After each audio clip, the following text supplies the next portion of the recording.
Bueno, ¿cómo están? Eh, Bienvenidos a la clase de Teoría del Estado del curso prefacultativo de la Universidad Mayor de San Andrés, Facultad de Derecho y Ciencias Políticas. Bueno, vamos a iniciar esta séptima semana de la clase de Teoría del Estado, nuevamente recordando todas las indicaciones que hemos venido dando en el desarrollo de estas clases. Primero que nada, es recordar de que se avanza conforme o se avanza basado en el libro del Norberto Bobbio, el cual obviamente es el libro del cual va a derivar las preguntas del examen del curso prefacultativo, ¿sí? Asimismo, recordar también de que tenemos las clases asincrónicas. eh, eh, de estas, nuevamente recordarles de que se van a responder cada una de las preguntas y de las réplicas a estas mismas preguntas se van a merecer su respectiva respuesta. Quizá exista alguna suerte de desfase en relación a las respuestas a cada una de las consultas que pueden haber generado sobre el primer video, segundo, tercero, etcétera. Pero nuevamente asegurarles de que sí, se van a responder cada una de las preguntas. Activen la posibilidad de que les pueda notificar cuando se responda a estas, y con ello, obviamente, recibir la retroalimentación que se desea. Entonces, bueno, eso es un compromiso. Si es que todavía no le respondí alguna de ustedes, no le respondí a alguien, ¿sí? A alguna persona, mil disculpas, pero tengan la seguridad que sí les voy a responder. Y bueno, con esa pequeña introducción vamos a continuar y vamos a hablar del tema 3, que es Estado, Poder y Gobierno. El tema 3, que es del capítulo 3 del libro de Norberto Bobbio, el mismo que se viene desarrollando ya desde las clases anteriores. Recordemos de que esto se lo hace debido a a la al lo extenso, mejor dicho, a lo extenso de este tema, de este capítulo, por lo cual ha merecido que se aborde en diferentes temas. Sobre este capítulo, básicamente va a ser el antepenúltimo video, sobre el cual se va a desarrollar sobre este capítulo tercero del libro de Norberto Bobbio. Pero bueno, vamos avanzando y vamos a avanzar señalando el punto 6, que es las formas de gobierno. Respecto a las formas de gobierno, vamos a mencionar lo siguiente: tipologías clásicas. Como saben, la dinámica de esta clase es que se hace el avance y se extrae, mejor dicho, una determinada cita del libro de Norberto Bobbio, perdón, y sobre esa cita se señala la página de donde se extrajo la misma. En este sentido, como ustedes van a poder ver y si han venido siguiendo con atención los demás videos, seguimos con esta misma dinámica. Entonces, sobre las tipologías clásicas, podemos empezar señalando que en la teoría general del Estado se distinguen, aunque no sea siempre neta la línea de demarcación, las formas de gobierno de los tipos de Estado. En la tipología de las formas de gobierno se toma en cuenta más la estructura del poder y las relaciones entre los diversos órganos a los que la Constitución asigna el ejercicio del poder.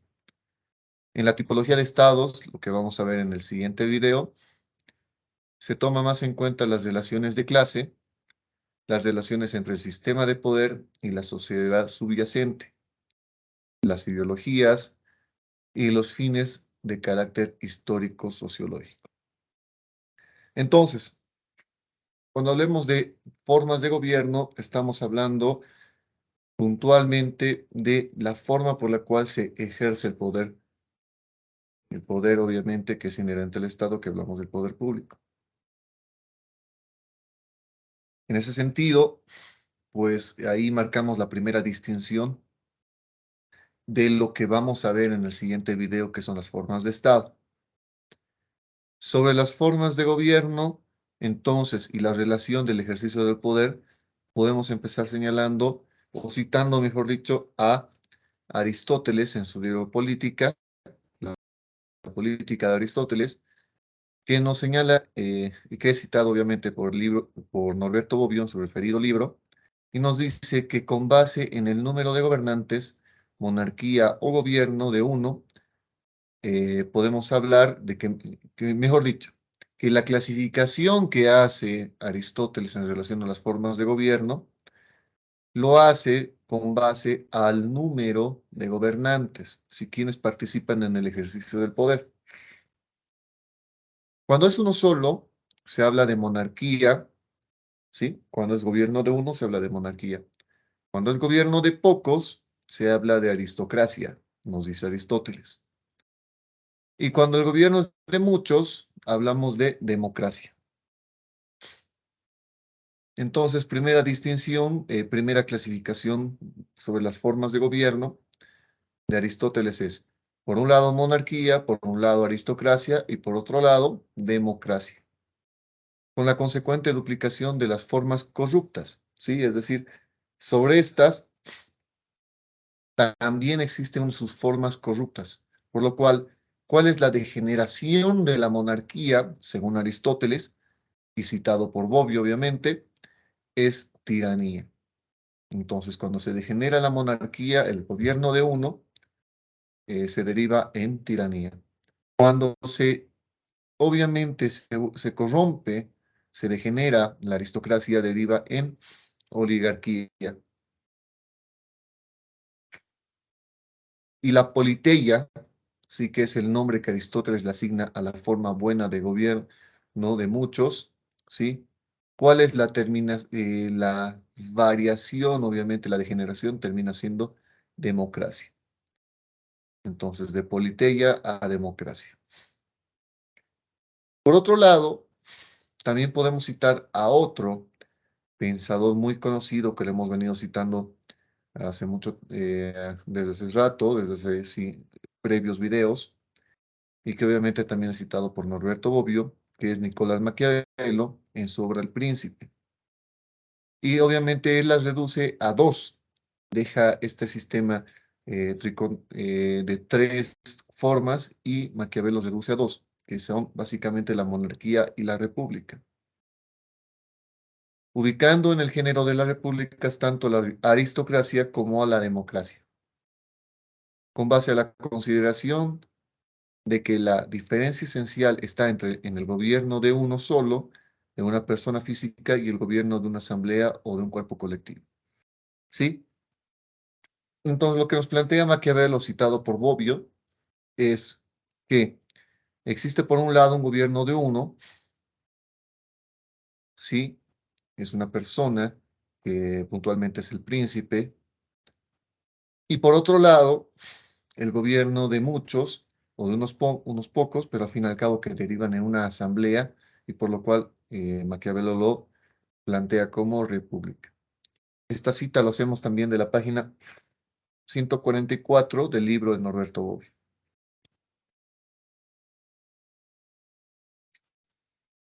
Montesquieu regresa a una tricotomía, así como lo hacía Aristóteles, un sistema tricotómico, pero a diferencia de Aristóteles, él plantea la monarquía, la república y el despotismo.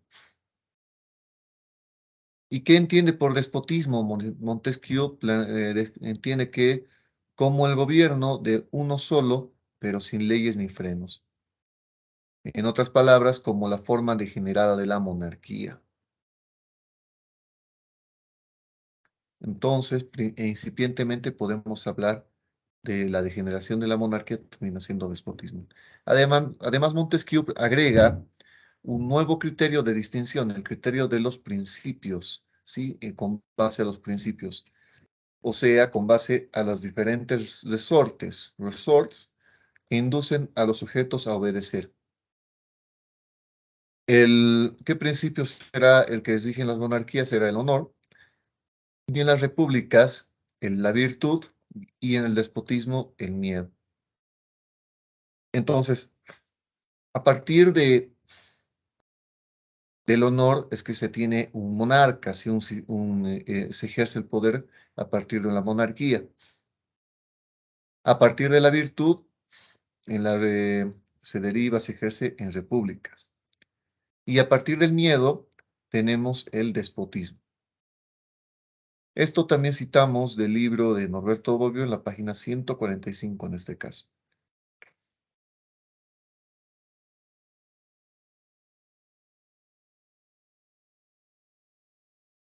Ahora bien, dentro de las tipologías clásicas, continuamos con esta, podemos mencionar a Weber, que como Montesquieu, pero sin alguna influencia directa, obviamente, ubica diferentes tipos de poder distinguiendo las diferentes posibles posiciones de los gobernados frente a los gobernantes. De la categoría de despotismo, hecha necesaria por la exigencia de dar más espacio al mundo oriental, para el que la categoría de despotismo había sido elaborada por los antiguos, entendiendo de que los gobiernos orientales, ¿sí? Del oriente del país, mejor dicho, del oriente del planeta, se regían básicamente por el despotismo. Esto citamos del libro de Norberto Bobbio en la página 145 también.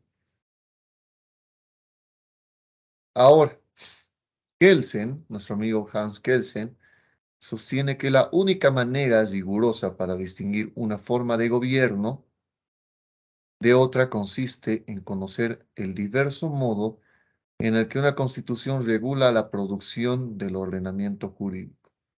Entonces, primer indicador, primera situación que tenemos que considerar es la producción del ordenamiento jurídico. Estos modos no son tres, sino dos. Entonces, hablamos del ordenamiento jurídico puede ser creado y continuamente modificado, también valga la aclaración, desde arriba o desde abajo. Desde arriba, cuando los destinatarios de las normas no participan en la creación de las mismas. Y desde abajo, cuando sí lo hacen. Entonces,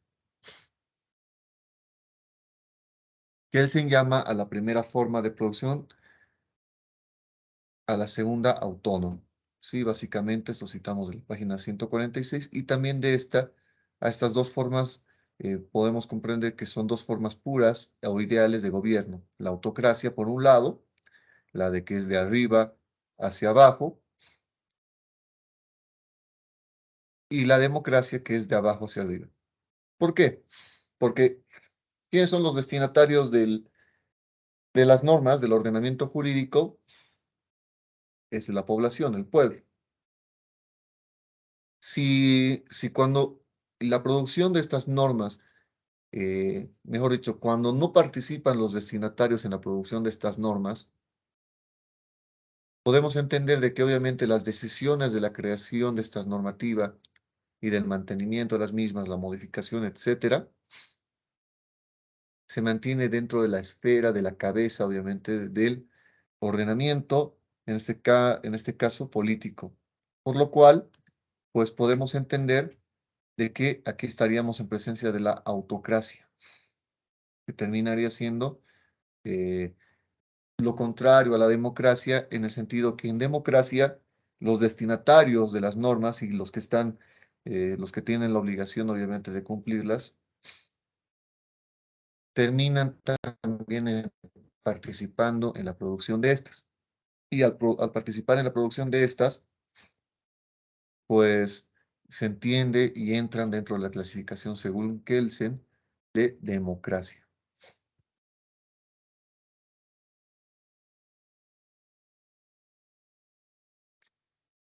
Ahora bien, saliendo ya de estas tipologías clásicas, podemos hablar de monarquías y repúblicas, que básicamente han sido objeto de mención por cada una de las tipologías clásicas que hemos mencionado.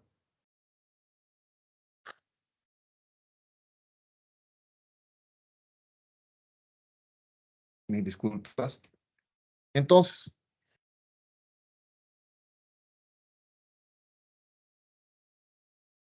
como podemos notar, en relación al punto anterior, la principal distinción, o mejor dicho, los principales tipos que se han podido recoger a través de la historia de los tipos clásicos es por un lado la monarquía y por otro lado la república. Hagamos un análisis sobre estas conforme nos plantea Norberto Bobbio en su referida obra.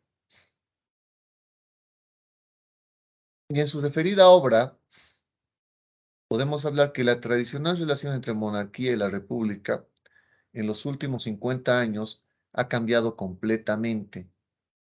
Es decir, está hablando Norberto Bobbio del siglo XX.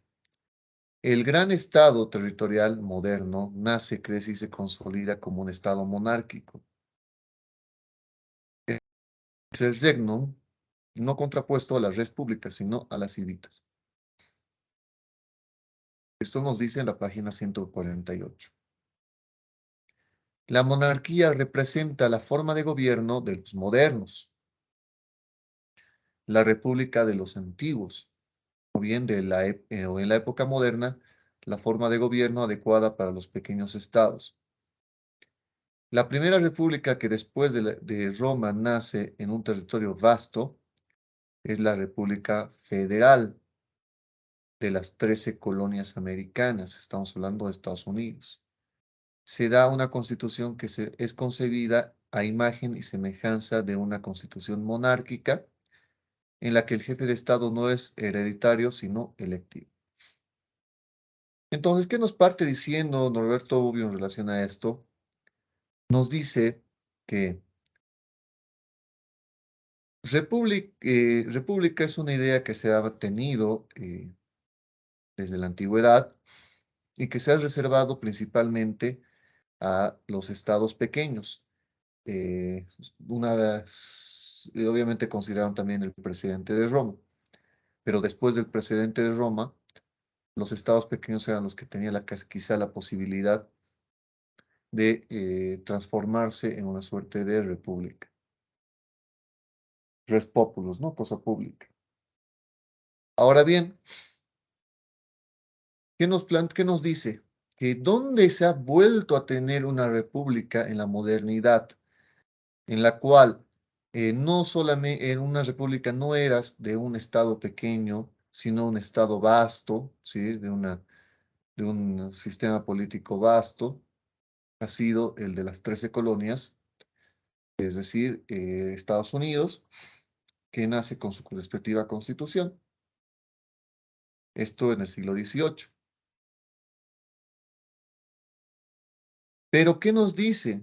Que básicamente esta república de las 13 colonias nace inspirada, al menos de facto, sí, se puede recoger ciertos criterios, de una monarquía.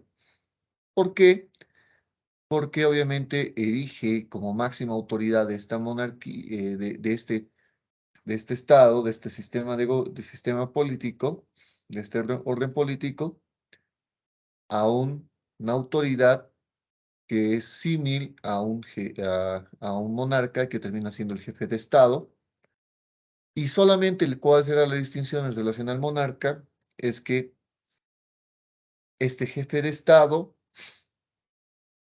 no adquiere esa calidad de forma hereditaria, sino por medio de la elección, ¿sí? Por medio de elecciones, pero termina siendo un jefe de Estado. Plantea esta primera premisa.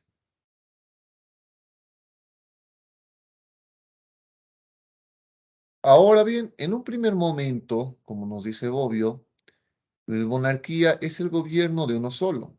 República, en el sentido maquiaveliano de la palabra, el gobierno de muchos, o con más precisión, de una asamblea, ¿sí? Como lo habíamos citado en relación a Maquiavelo. Hoy después de que en las monarquías, comenzando por la Iglesia, el peso de poder se desplaza del rey al parlamento, la monarquía que se vuelve primero constitucional y luego parlamentaria, se ha transformado en una forma de gobierno diferente de aquellas para la cual la palabra había sido acuñada y usada durante siglos. Es una forma mixta, mitad monarquía y mitad república.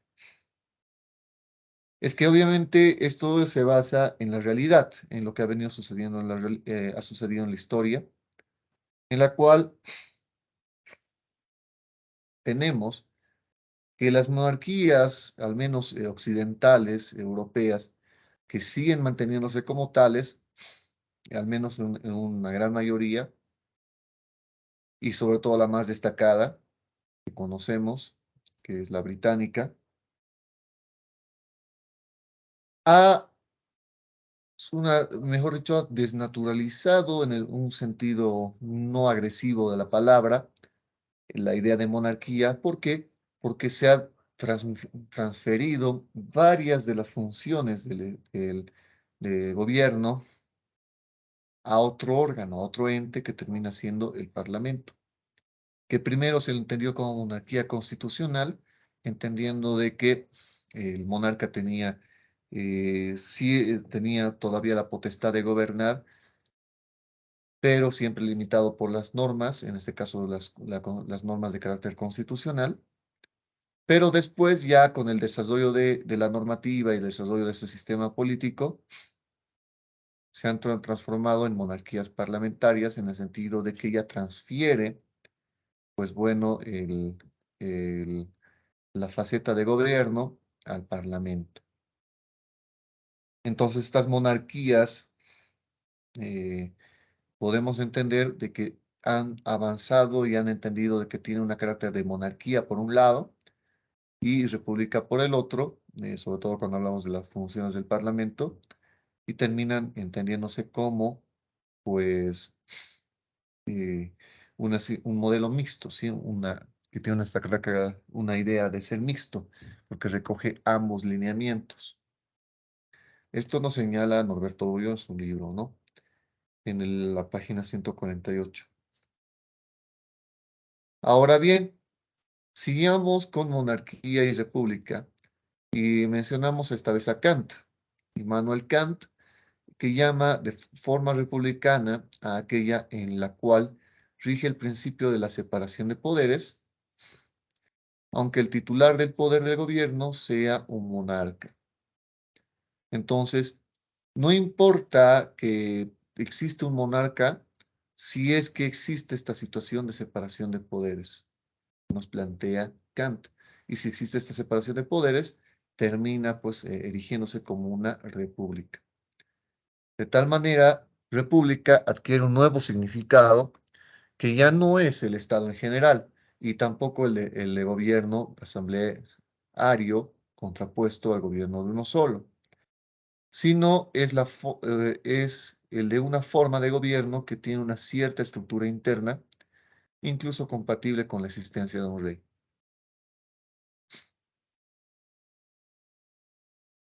Entonces, existe un rey y aunque existe un rey, según Kant, no podría entenderse que esto terminaría siendo una monarquía, si no seguiría siendo una república. ¿Por qué? Porque existe una separación de poderes, es decir, que existe una separación del ejercicio de ciertas funciones del Estado que lo hemos mencionado previamente en videos anteriores. Ahora bien, esto nos plantea y por lo cual, obviamente, si existe esta situación de separación de las funciones, separación de poderes, entonces existe, pues, termina siendo una república. Nos plantea eso nuestro amigo Immanuel Kant.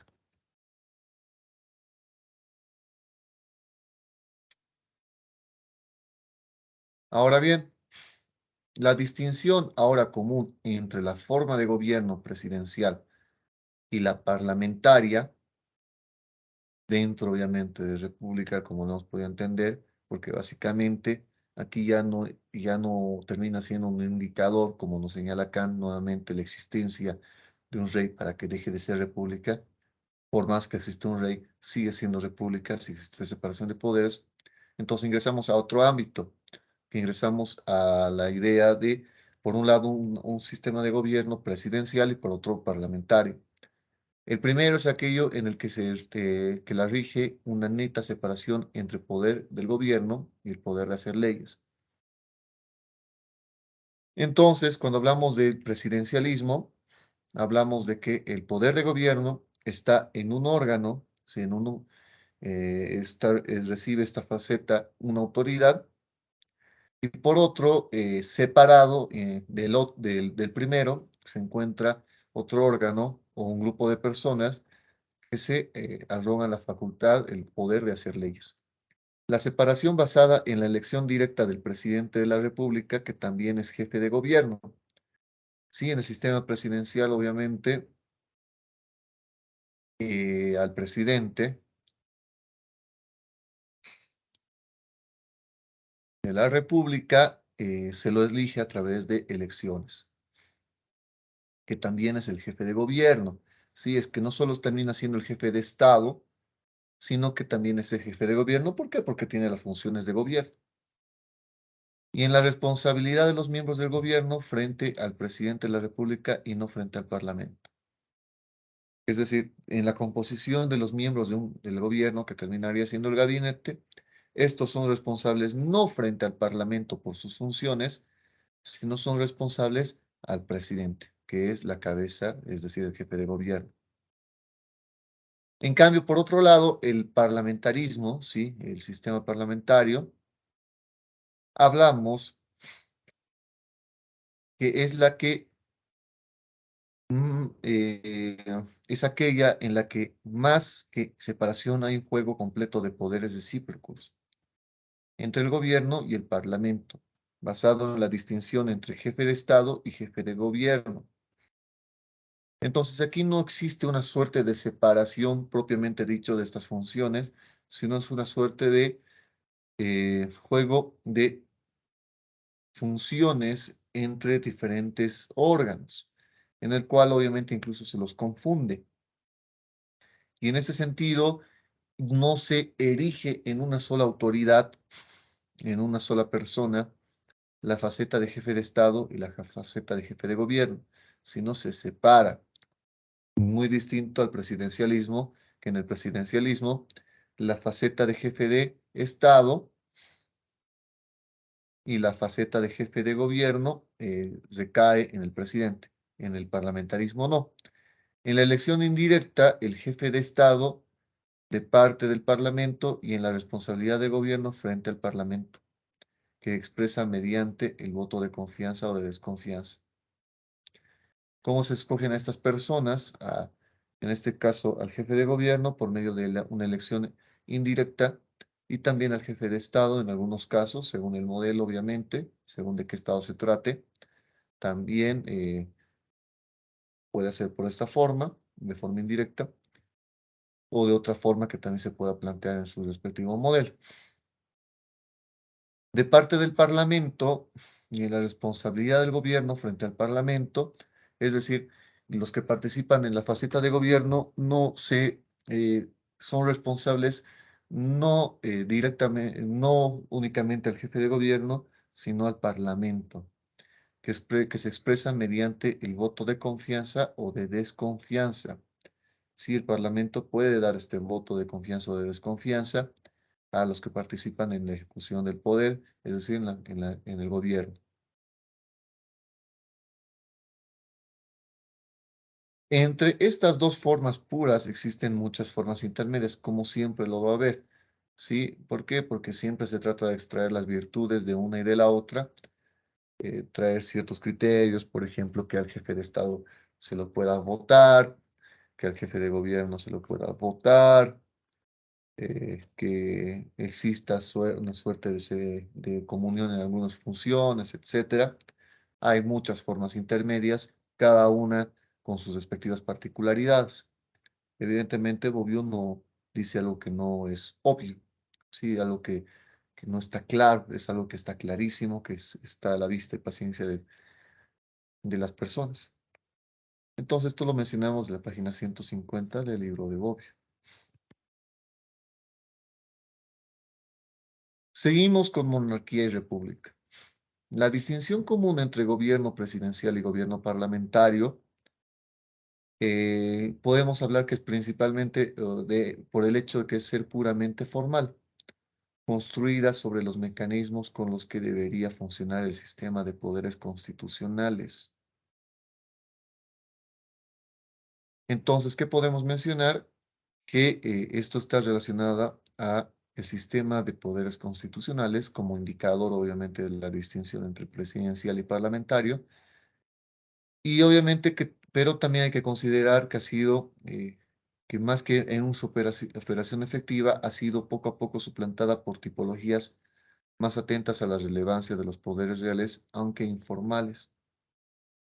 Es decir, si bien existe este debate de la distinción entre de presidencial y parlamentario, relacionado obviamente al sistema de poderes constitucionales, poco a poco se ha ido avanzando y analizando una suerte de distinción,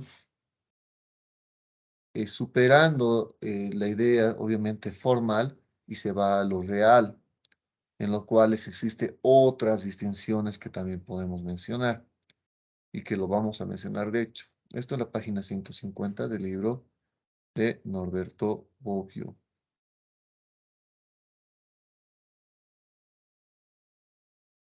Hoy, ninguna tipología de las formas de gobierno puede dejar de tomar en cuenta el sistema de partidos, es decir, la manera en que están dispuestas y colocadas las fuerzas políticas de las que el gobierno toma vida.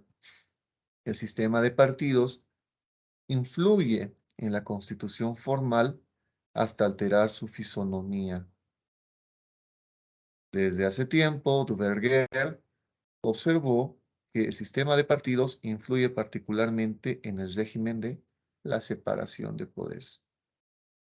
Y es evidentemente, esto ya va al ámbito de lo real, es decir, supera el ámbito de lo que se puede establecer formalmente en una constitución y va a lo que fácticamente sucede.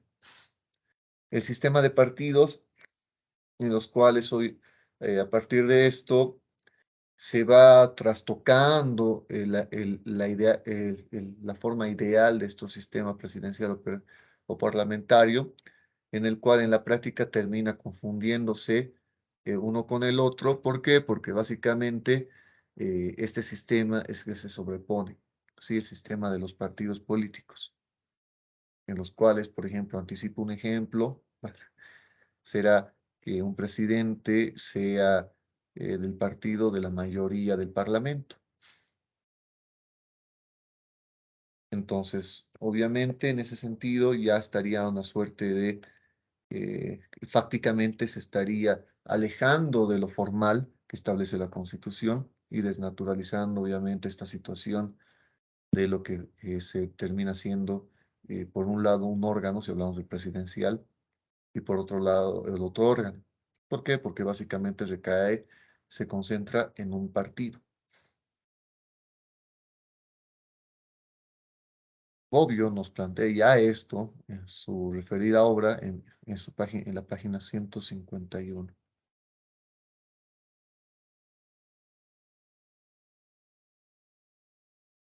Un sistema bipartidista perfecto tenemos el inglés, en el que únicamente hay dos partidos con vocación mayoritaria, que se alternan en el gobierno y en el que, por costumbre, el líder del partido está destinado a ser el jefe de gobierno.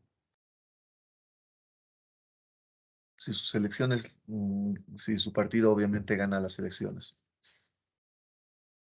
Acerca de la forma de gobierno parlamentaria o la presidencial en cuanto el primer ministro es electo, si bien indirectamente por los ciudadanos, los cuales en el momento mismo que seleccionan el partido también eligen al primer ministro. Entonces, ¿qué podemos entender en esto? Primero que En este sistema de partidos hay un sistema que es muy conocido, que es el sistema bipartidista. Y en este caso, Bobbio nos plantea un ejemplo en relación a este sistema bipartidista, que es el inglés, que es obviamente un sistema muy conocido, muy aceptado y de los más antiguos. Y bueno,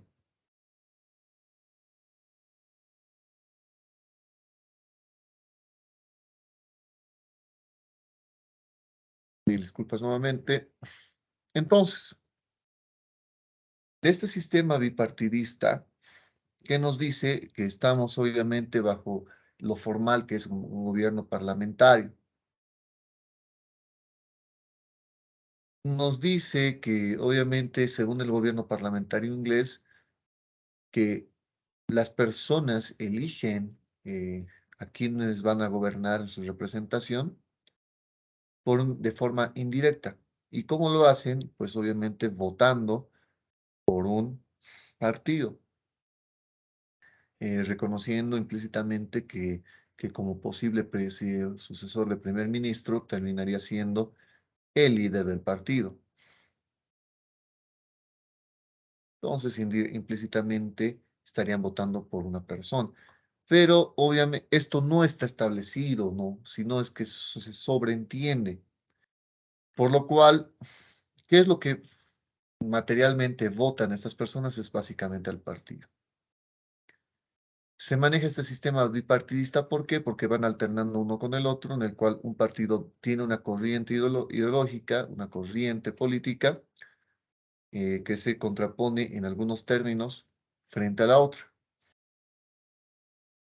Y en ese sentido, la población, si se inclina más a lo que propone un partido, eh, en demérito del otro, en la siguiente votación puede cambiar de parecer y favorecer con su voto al otro partido.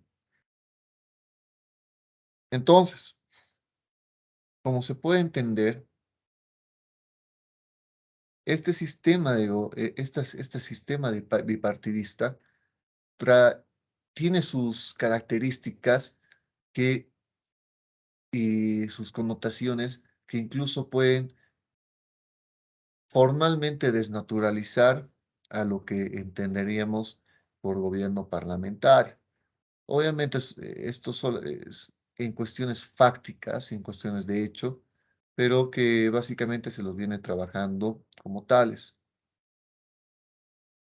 Es decir, que en en el proyecto de política, en el proyecto, en el trabajo, mejor dicho, en el sistema que está establecido eh, formalmente para la aplicación del sistema de gobierno, tiene una suerte de criterios que quieren evitar ciertas cuestiones, pero que en la práctica no terminan siendo cumplidas como tales. ¿Por qué? Porque aprovechando ciertas circunstancias van contradiciendo estos ideales. En un sistema de gobierno presidencialista y bajo un sistema bipartidista tenemos otro ejemplo, el de Estados Unidos, ¿sí? En el cual obviamente también tiene sus respectivas connotaciones. Pero bueno, esto citamos de la página 151 de Norberto Bobbio, del libro de Norberto Bobbio.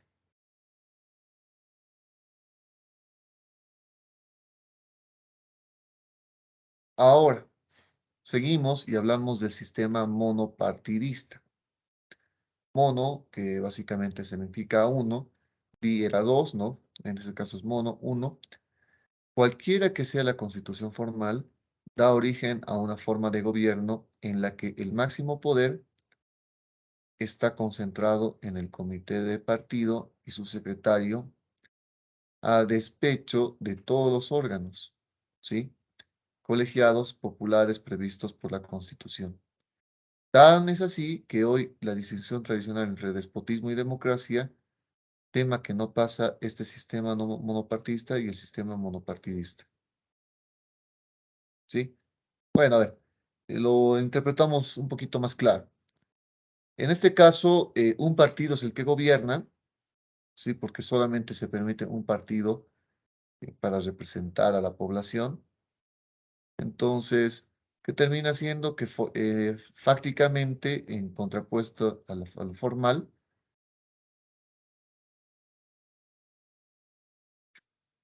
las decisiones de gobierno se concentran en este partido. Y obviamente concentra un poder máximo. ¿Por qué? Porque no existe una posible contradicción del mismo.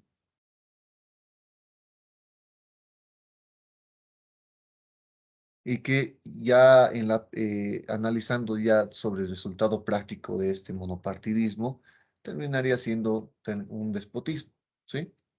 En el cual obviamente no existiría posibilidad de contradicción y tampoco existiría una posibilidad de divergencia en relación a los ideales del partido único.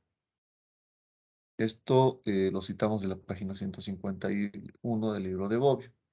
Pero continuamos y decimos que también hay diferencia entre sistemas bipartidistas y multipartidistas. Según si el sistema multipartidista está polarizado, o sea que con dos partidos extremos, extrasistema o la izquierda o la derecha, o no polarizado con muchos partidos, pero no intrasistémicos. ¿Sí?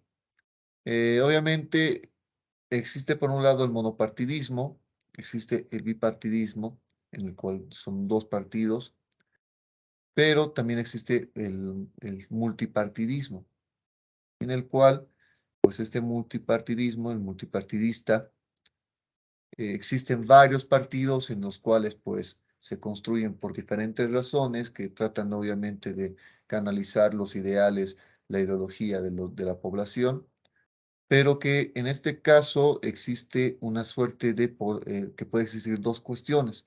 Por un lado, una suerte de polarización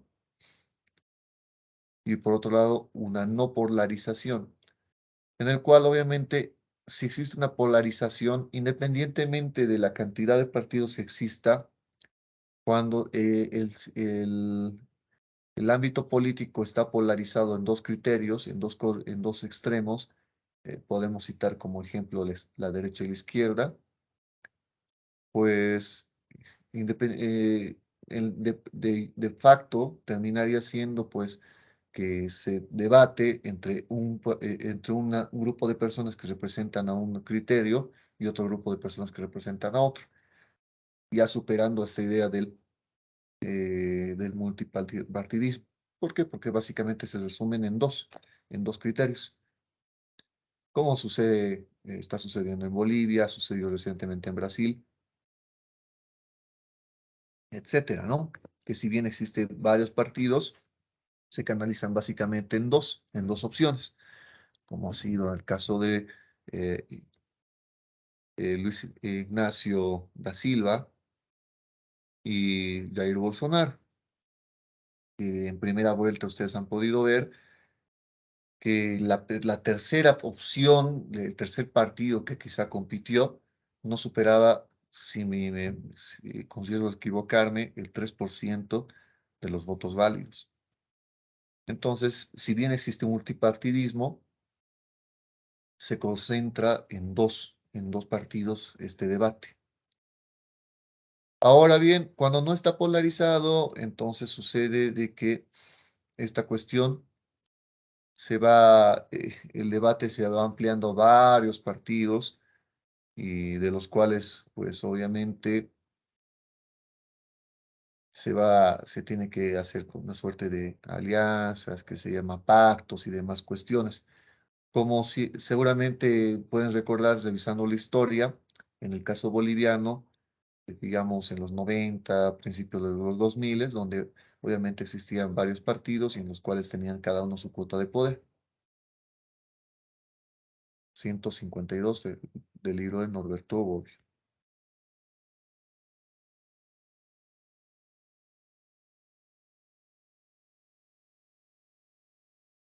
Bueno, en relación a Suiza, que es una situación particular esta, yo les invito a que puedan revisar un poco el modelo de gobierno, sistema de gobierno de Suiza. Van a ver que les va a llamar muchísimo la atención. Es bastante particular. Aquí solamente vamos a dar una idea general, pero nuevamente van a ver que es algo muy interesante. Es un ideal en algunos casos. incluso en relación a la democracia y demás cuestiones. Les invito a que lo hagan. Suiza es un caso especial con su forma de gobierno directorial, caracterizado por el Consejo Federal, que es electo por el Parlamento, pero no es responsable frente a él, compuesto por 7 miembros que duran en el cargo 4 años, de los cuales cada uno es presidente por un año. Entonces, a diferencia del parlamentarismo, en el cual responden al Parlamento estas personas que dirigen, que gobiernan, en este caso, si bien son elegidos por el Parlamento, no terminan siendo responsables frente a ellos.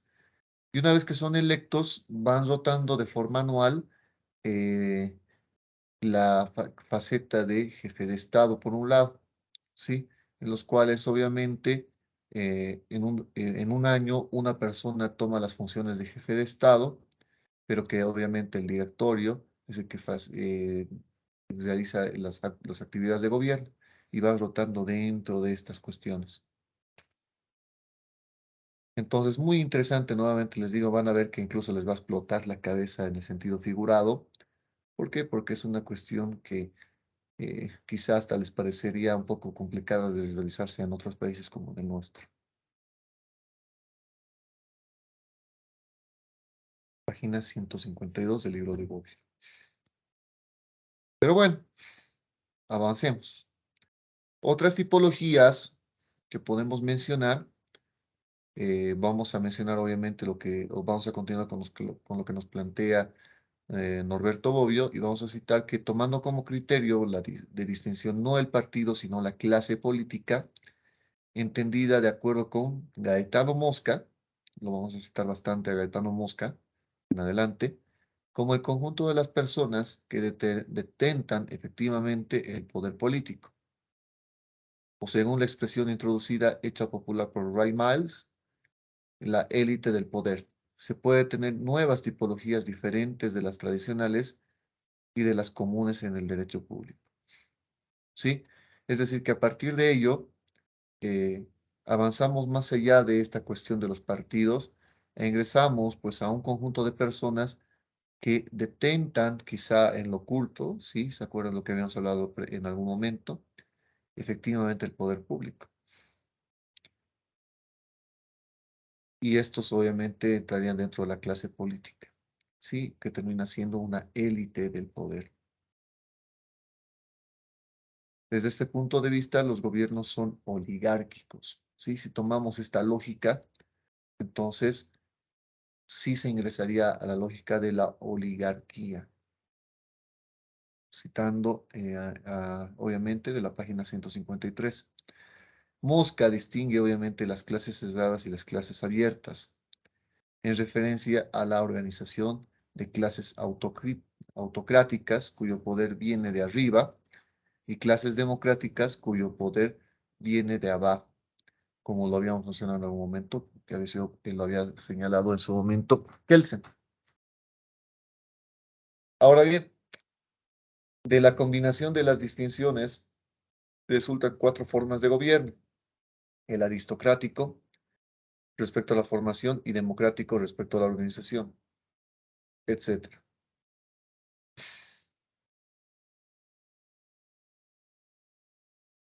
Cuando es cerrada, entonces lo repetimos y lo aclaramos, cuando el poder viene de arriba, ¿sí? En ese sentido cerrada. ¿Por qué? Porque el grueso de la población, el grueso del pueblo, no participa y por lo cual no tiene acceso a esto y por lo cual es cerrada. En cambio, cuando es abierta, cuando el grueso de la población, es decir, el pueblo, participa, entonces termina entendiéndose como democracia. Esto es la página 153, una referencia que hace Bobbio a Gaetano Mosca.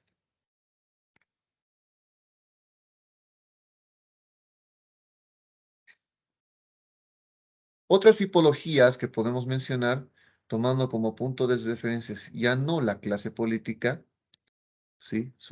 Avanzamos lo que hemos mencionado en la filmina anterior, y si no vamos al sistema político, entendido como el conjunto de las relaciones de interdependencia entre los diversos entes que juntos contribuyen a desempeñar la función de mediación de los conflictos, de cohesión de grupo y de defensa frente a otros grupos. ¿Sí? Entonces, ¿qué podemos entender sobre esto? Primero, que avanzamos la idea de clase política y vamos a una idea de sistema político, y que se parte de la idea de las relaciones de interdependencia entre los diversos entes que contribuyen, que obviamente con su conjunto contribuyen y desempeñan la función de mediación de conflictos, ¿sí? Que es una de las destacadas funciones que tiene el sistema político. La cohesión de grupo, que es otra de los fines de las funciones, y también de la defensa a los frentes, a los otros grupos. Y esto en el ámbito fuera del orden interno, fue al ámbito internacional. La propuesta de Almond y Powell, que distingue los sistemas políticos con base en los dos criterios de la diferenciación de los roles y la autonomía de los subsistemas, ¿sí? Que van continuando con esta idea. Página 154 del libro de nuestro querido amigo Norberto Bobbio, en relación a los sistemas políticos y a los roles que obviamente se tiene dentro de estos sistemas. Y obviamente explicamos los mismos. Pues primero podemos mencionar como inciso A, con baja diferenciación de los roles y con baja autonomía de los subsistemas, como las sociedades primitivas. ¿Sí? Es decir, aquí analizamos eh, que dentro del sistema político existen roles y existen subsistemas. Y entonces cuando existe pues una baja diferenciación entre los roles que tiene quien gobierna y una baja autonomía de los subsistemas, ¿sí? Estas eran sociedades primitivas. Por otro lado, podemos mencionar como inciso B, cuando existe una baja diferenciación de los roles y alta autonomía de los subsistemas. Si es que uno de estos subsistemas tiene una bastante autonomía, una alta autonomía, pero no existe una diferenciación de los roles. Y en este caso, hablamos de la sociedad feudal. En el caso del C, ¿sí? Cuando hablamos de alta autonomía de los subsistemas y baja diferenciación de los roles, ¿sí?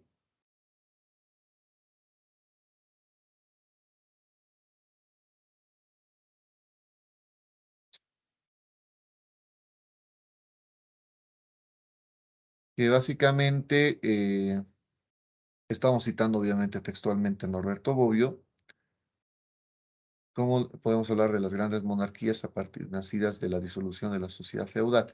En este caso yo creo que podemos entender esta situación como alta, bueno, eso lo podemos resolver, lo podemos comprender de esa forma.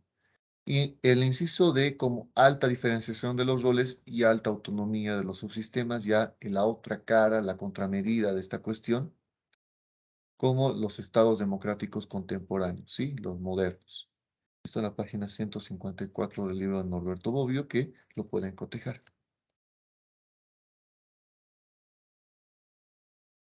La mejor forma de gobierno, obviamente, es la forma de gobierno que resulta de una combinación de las tres o de las dos, ¿sí? Es decir, avanzamos a otro punto que es el gobierno mixto, ¿sí? Cuando hablamos de gobierno mixto, estamos hablando, pues, básicamente de gobiernos que recogen diferentes criterios de las diferentes formas que hemos podido explicar. La mejor forma de gobierno es la que resulta de una combinación de las tres o de las dos, según la tipología de que se trate, formas de gobiernos puras, sí, las que hemos expuesto en el primer punto de este video, página 154, en el libro de Norberto Bobbio. Aristóteles presenta la opinión según la cual la mejor constitución debe ser una combinación de todas las constituciones. Eso ya nos decía Aristóteles en su respectivo tiempo, ¿no? Él también, como se mencionará, obviamente, in medio virtus, decía también en algún momento, en medio está la virtud. Entonces, qué podemos destacar? Que obviamente la mejor constitución, donde plantea, obviamente, ¿por qué hablamos esto dentro del gobierno mixto? Es la combinación de todas las constituciones, de todos los modelos que se ha podido exponer. Recuérdese de que Aristóteles planteaba tres, ¿sí? Que era básicamente eh, la, de- eh, la monarquía, ¿sí? La aristocracia y la democracia. Esto lo citamos de la página 155. Cuando expone su teoría de las formas de gobierno, describe la politeia, ¿sí? Que era la propuesta, obviamente, de Aristóteles. Forma buena del gobierno popular como una mixtura de la oligarquía y de la democracia. Entonces, aquí ya reconoce una suerte de involucrar los diferentes criterios que se plantea de las diferentes formas de gobierno. Esto por eso, y esto será un precedente de lo que conoceremos como los gobiernos mixtos o idea de gobiernos mixtos. Esto en la página 155 del libro de Norberto Bobbio. Pero citando también a unos criterios que son sobre lo mixto, ¿sí? Sobre el gobierno mixto, y un criterio que ha sido muy útil para los gobiernos modernos, para el diseño de gobiernos modernos, ha sido Polibio en las historias, ¿sí? Que presenta donde la Constitución romana como el ejemplo más autorizado de gobierno mixto, donde los cónsules representan el principio de monárquico, el Senado el oligárquico y los comicios el pueblo democrático. Primer criterio de donde estaría la cuestión del carácter mixto. Pero algo que sí nos va a servir mucho y es un precedente muy interesante es esto. Cada gobierno, esto es lo que nos dice el Polibio, citado obviamente por Bobbio, dice que cada órgano puede obstaculizar a los otros a colaborar o colaborar con ellos, ¿sí? Y en ninguna de las partes excede su competencia y sobrepasa su proporción.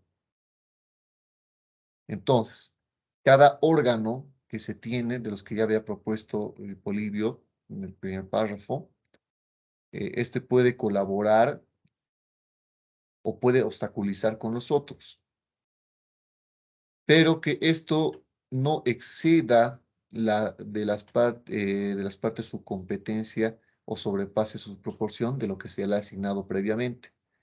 Esta es una razón que anticipa por siglos, ¿sí? Es decir, es un precedente del cual, sí, obviamente Montesquieu se apoyó, que es la teoría del equilibrio de poderes, el balance of powers, ¿sí? Que sobre esto inclusive, pues, ya Montesquieu, como sabemos, lo planteó en su momento.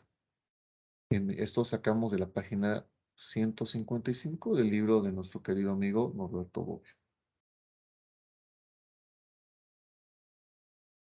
En la época moderna, la doctrina del gobierno mixto sirve para exaltar la excelencia de la Constitución inglesa frente a la monarquía francesa y en general frente a todo gobierno que quiere ser alabado.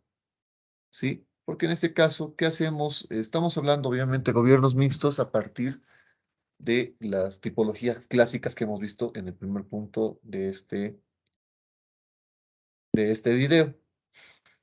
¿Y cuál pues termina siendo, exaltando este carácter mixto? Es el sistema inglés en el cual, pues por sus connotaciones que hemos explicado previamente, en esas connotaciones parlamentarias, sí recoge pues criterios de de las diferentes tipologías de gobiernos, como lo era la aristocracia, como lo era la democracia y como lo era la monarquía. sí lo hace. E inclusive si lo relacionamos bastante con lo que nos planteó la Firmina anterior Polibio. Y que obviamente se sobrepone a lo que ya estableció en su momento en la monarquía francesa y en general a toda forma de gobierno que quiere ser, pues obviamente, alabado, que quiere demostrar una suerte de superioridad. Y bueno, esto los traemos de la página 155 y 156 del libro de Norberto Bobbio.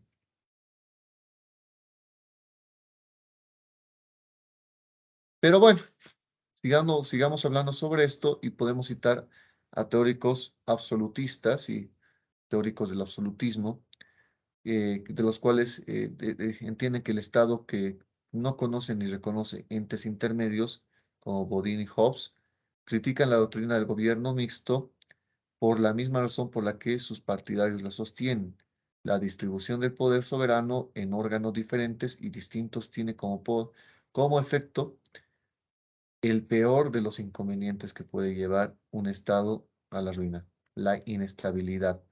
Precisamente la inestabilidad que Polibio consideraba como el carácter común de las formas puras destinadas a cambiar continuamente una por otra, y que solo la combinación de las tres formas habría podido detener. Entonces, una crítica que podemos mencionar sobre el gobierno mixto es sobre estos gobiernos teóricos absolutistas. ¿Por qué?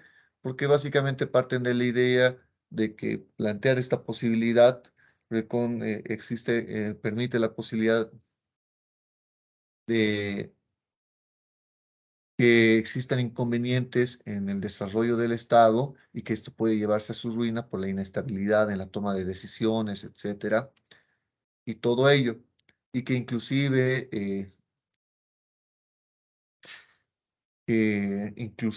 esto ya había sido reconocido por nuestro amigo Polibio de hace dos filminas, citado obviamente por Bobbio, y que consideraba que las formas puras destinadas a cambiar continuamente, eh, pues podrían haber sido una forma, por el contrario, en respuesta a lo que hemos mencionado, una forma de detener todos estos problemas que vislumbran estos teóricos absolutistas. ¿Sí?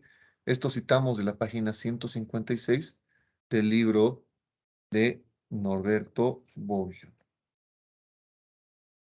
Ahora, Montesquieu, ¿sí? El barón de Montesquieu hace de la monarquía inglesa, en la que ve realizado el principio de la separación de poderes, ¿sí? Que es interpretada como forma mixta de monarquía constitucional que se vuelve modelo universal de Estado después de la Revolución Francesa, por lo menos durante un siglo.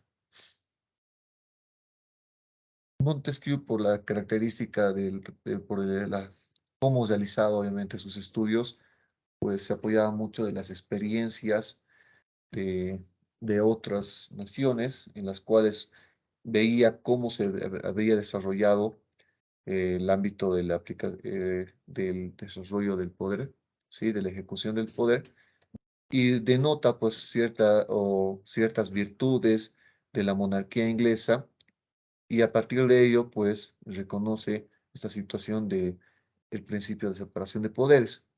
Pero, como lo sabemos, más adelante también plantea una suerte de separación relacionada a las funciones que tiene el Estado, que es la función ejecutiva, la función legislativa y la función judicial. Entonces, obviamente, también termina siendo una base, un asidero para lo que más adelante será su propuesta.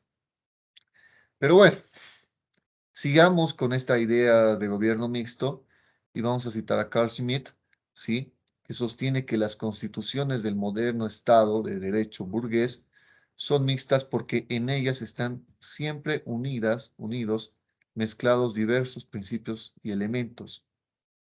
Entonces ya podemos entender algo que lo habíamos anticipado previamente.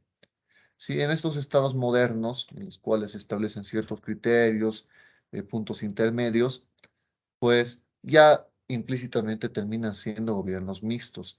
Mixtos en el sentido de la tipología que hemos visto en el primer punto del video nuevamente, ¿sí? En el cual exaltamos la democracia, la monarquía y la aristocracia.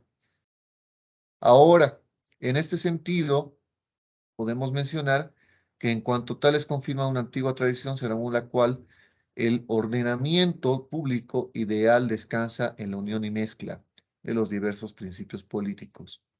¿Qué es lo que termina siendo o materializándose? Pues de facto en estos sistemas, en estos estados modernos y en estos sistemas de gobiernos actuales. ¿Por qué? Porque estos materializan en la práctica todos estos ideales que era de la democracia, de la monarquía y de la aristocracia.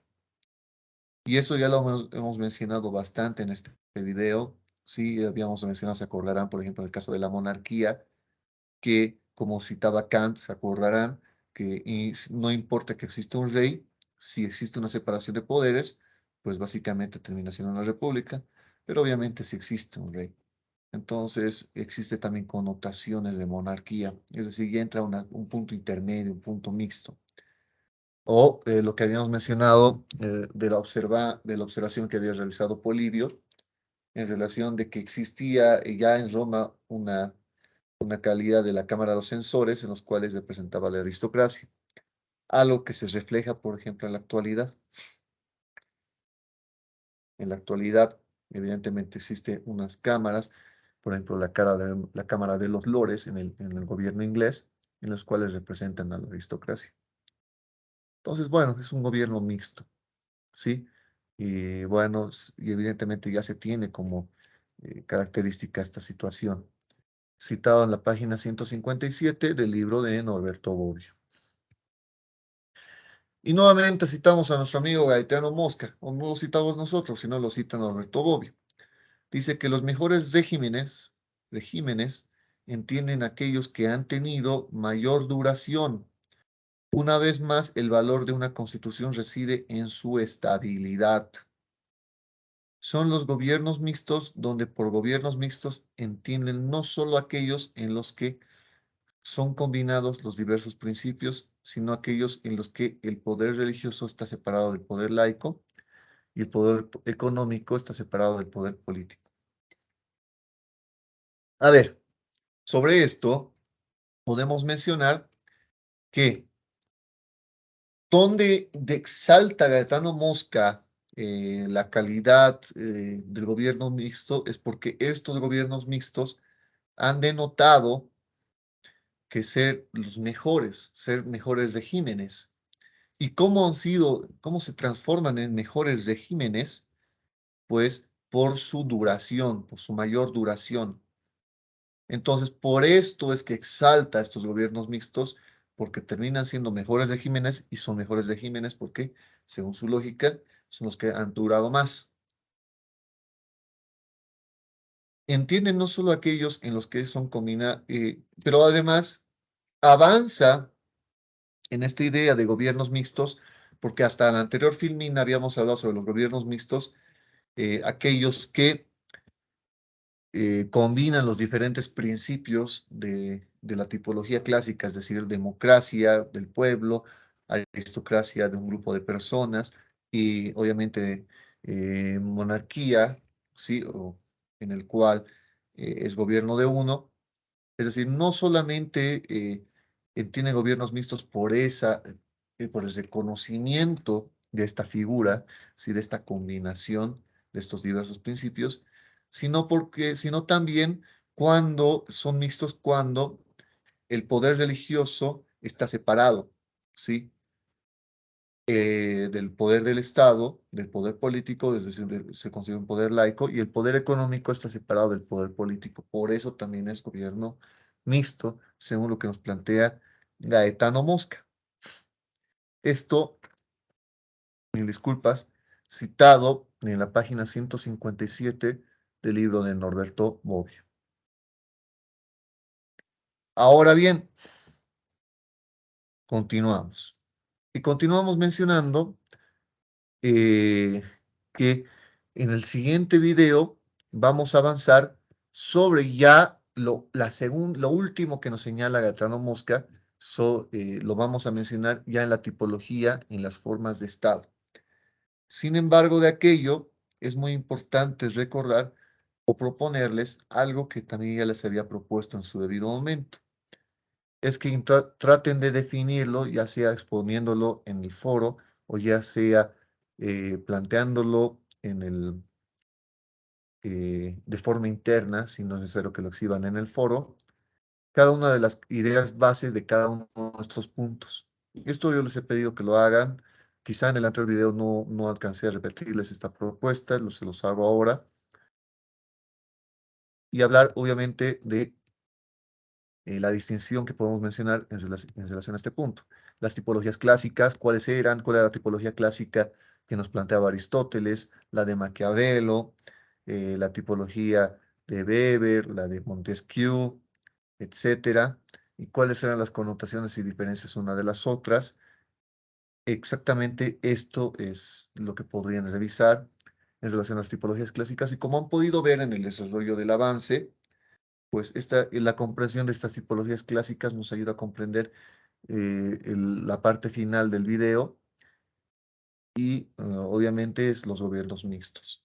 Por eso es muy importante que lo logremos revisar y comprender. Porque como hemos visto, ya estas tipologías clásicas terminan siendo principios que terminan resultando fundamentos para la ulterior comprensión de los gobiernos mixtos. Y todo este desarrollo que hemos mencionado, Weber, etcétera, Kelsen, que han visto que se ha repetido después más adelante este criterio, en relación a la construcción de la distribución del ordenamiento jurídico, como lo plantea Kelsen, o como lo dice Gaetano Mosca, ¿sí? Más adelante, que es de una lógica de arriba hacia abajo y de abajo hacia arriba. Esto también ha sido muy importante, lo que hemos podido revisar. Y por favor, esto también les diría que lo revisen. Ahora bien, ya habíamos hecho un debate sobre la monarquía y república. Algo que es muy importante, quizá en el desarrollo de la explicación, lo pasamos un poco de largo, es la cuestión de la lógica de los partidos, ¿sí? La idea de los partidos en la cual, pues, de facto terminan siendo, pues, los que trastocan lo formal en relación a la tipología clásica y a las tipologías modernas de gobiernos, de formas de gobiernos.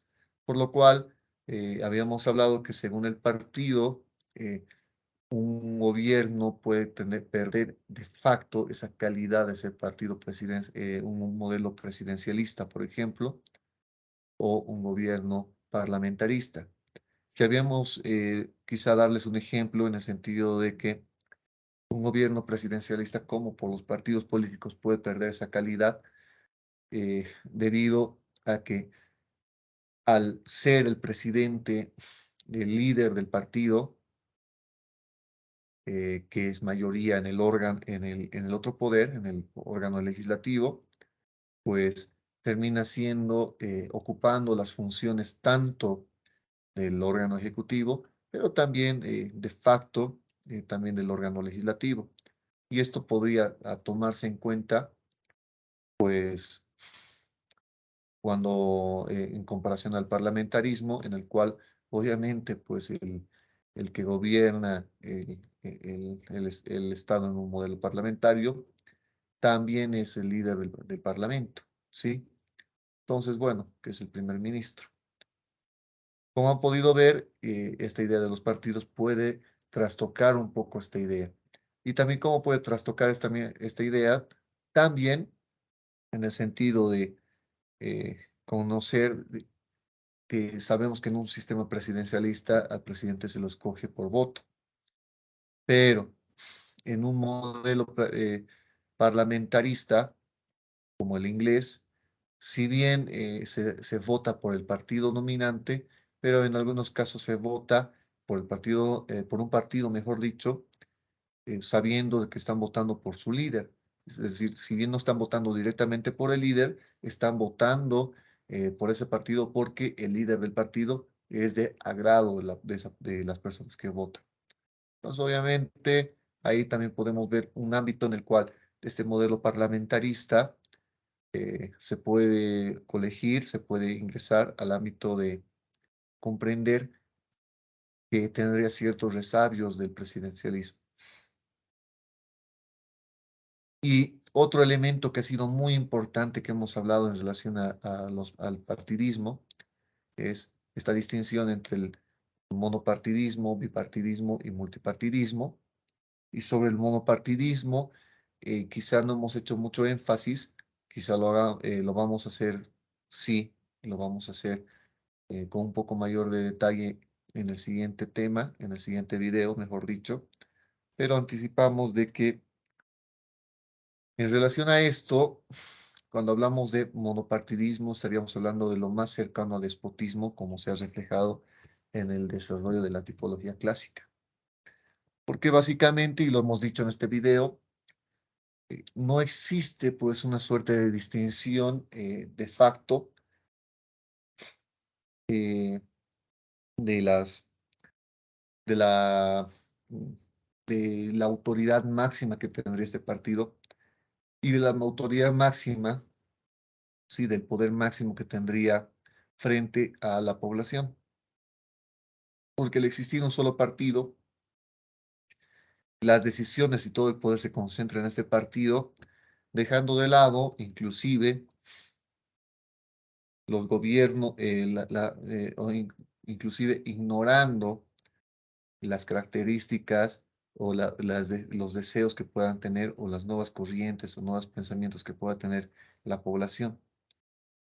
Y además que cuando se habla de este monopartidismo, se habla de una posibilidad de un criterio bastante relacionado a lo burocrático, en el cual ingresar a este ámbito del partido y el crecimiento en el mismo termina siendo bastante complicado.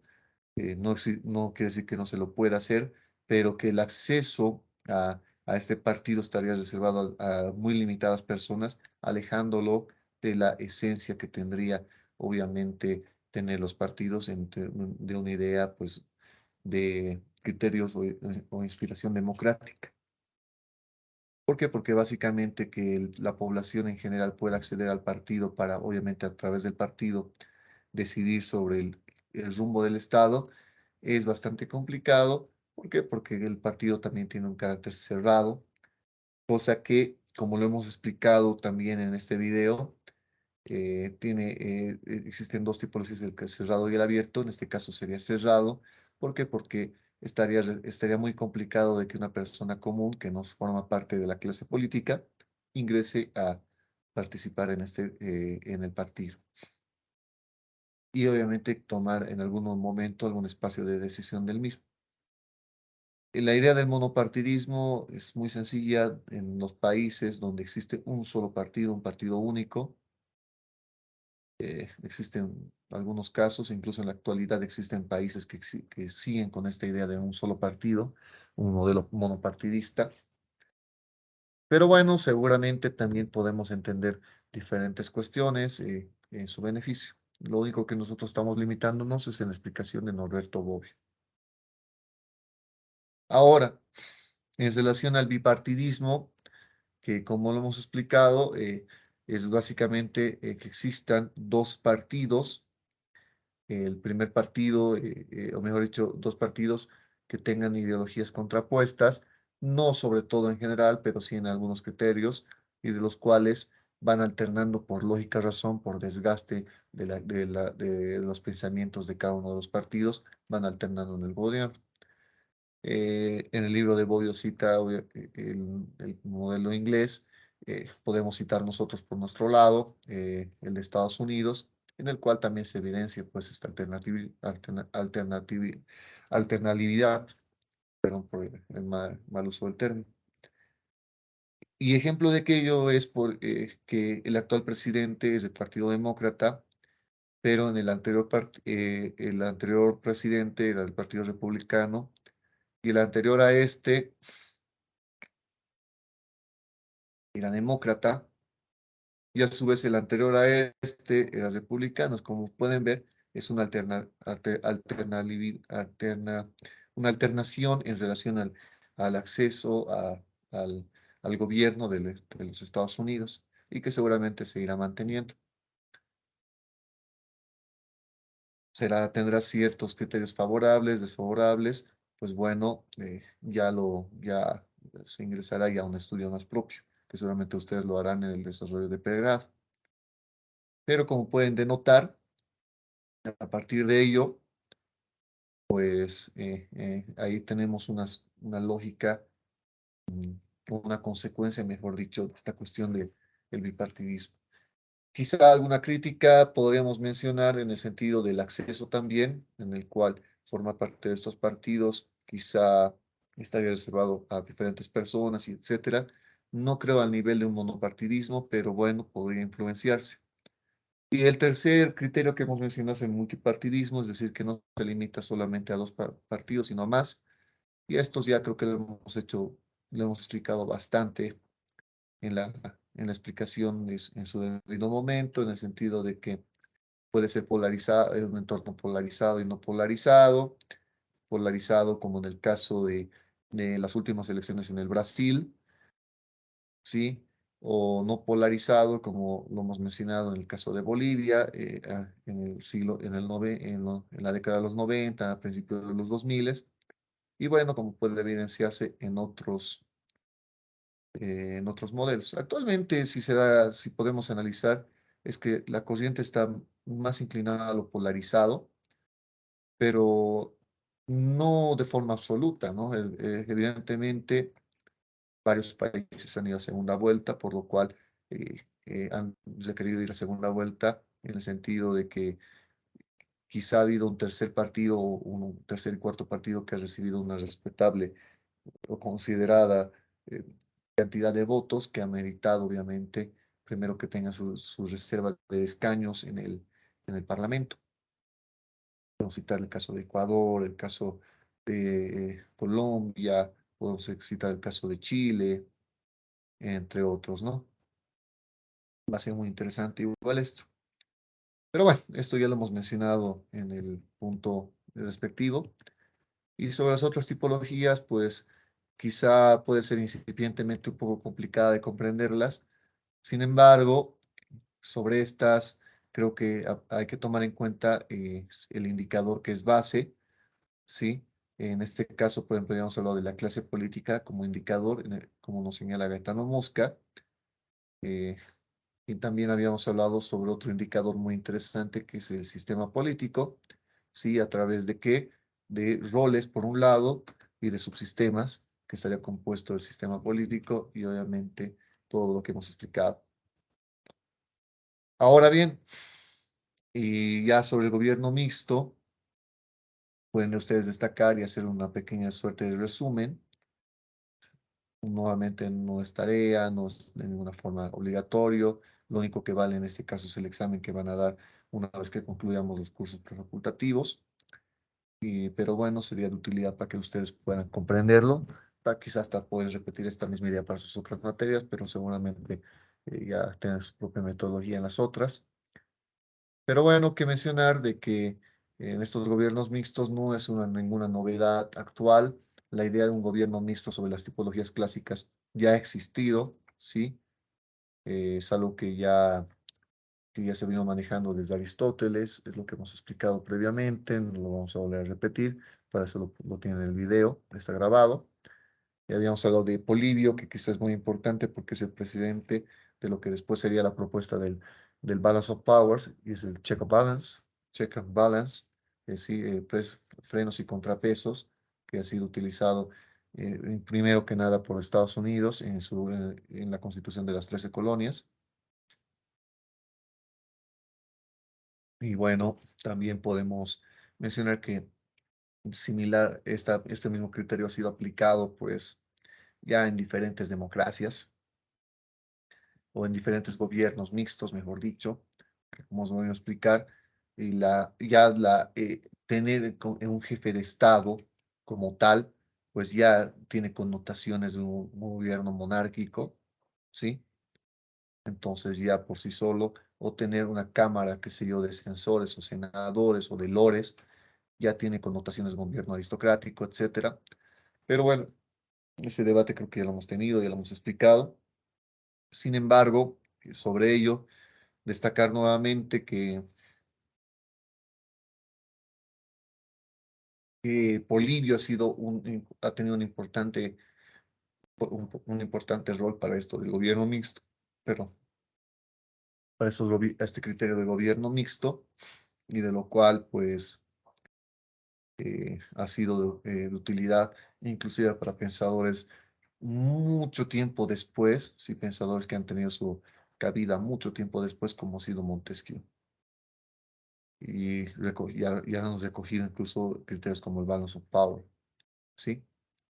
Ahora bien, entender de que una crítica y contracrítica al gobierno mixto sería por parte de los despóticos, de los teóricos del absolutismo, mejor dicho, más que despotismo, por los teóricos del absolutismo, los cuales obviamente hablan de una posible inestabilidad a partir del reconocimiento de estos gobiernos mixtos.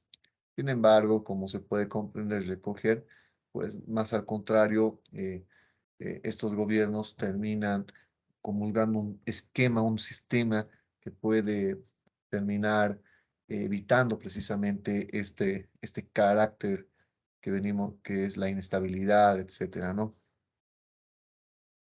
Y bueno, hemos hablado de Montesquieu nuevamente, que ya plantea esta cuestión, inspirado. Quizá también un importante aporte es algo que básicamente recoge de lo que hemos estudiado previamente, es Carl Schmitt, ¿sí? Del siglo XX, de principios del siglo XX, muy interesante. Y bueno, Gaetano Mosca y todo ello. Bueno, quiero agradecer mucho nuevamente su atención, realmente eh, muchas gracias. Ya estamos, este básicamente es el séptimo video. Nos quedan 3 más y ya después estaríamos listos para dar el examen. Nuevamente recordarles de que todas las preguntas que han podido presentar en el foro van a ser respondidas en su debido momento. Y también quiero nuevamente disculparme a las personas que hasta el momento de que estén viendo este video no han sido respondidas. Créanme que todas van a ser respondidas, todas, todas, todas. Y bueno, eh, eh, por favor les pediría un poco de paciencia. Entiendan que se procura dar buenas respuestas también a cada una de las preguntas y también complementar esta cuestión de la construcción de los videos, que también espero que se esté siendo de recibo por parte de ustedes. Estamos procurando ser lo más didácticos posibles. Y bueno, nuevamente muchas gracias y estemos atentos a las clases asincrónicas por un lado y las sincrónicas por el otro. Se van a responder todas las preguntas. Y asimismo, en el foro también se van a recibir todas estas posibilidades de análisis que puedan hacer en relación al contenido, no necesariamente pues una pregunta, sino un comentario, para lo cual obviamente tendrá una respuesta al mismo, respaldándolo el criterio que se haya podido razonar, o quizá reconduciendo algún razonamiento, que no creo. Yo creo que van a comprender muy bien todo el texto que se viene leyendo, por un lado, y también el video que es el apoyo del mismo, ¿no? Del texto. Pero les invito a que lo hagan en el foro también, para que yo también pueda, junto con el auxiliar, responder. Hemos hablado y obviamente la participación del foro también lo va a hacer el auxiliar y también les va a ayudar en la respuesta. Nuevamente, muchas gracias y cualquier duda por medio del foro. Cualquier duda por medio del foro. Y en el siguiente video vamos a ver sobre la tipología de estados. Hasta luego, hasta el siguiente video en todo caso. Buenas tardes, buen día, buenas noches, o el horario que sea. Gracias.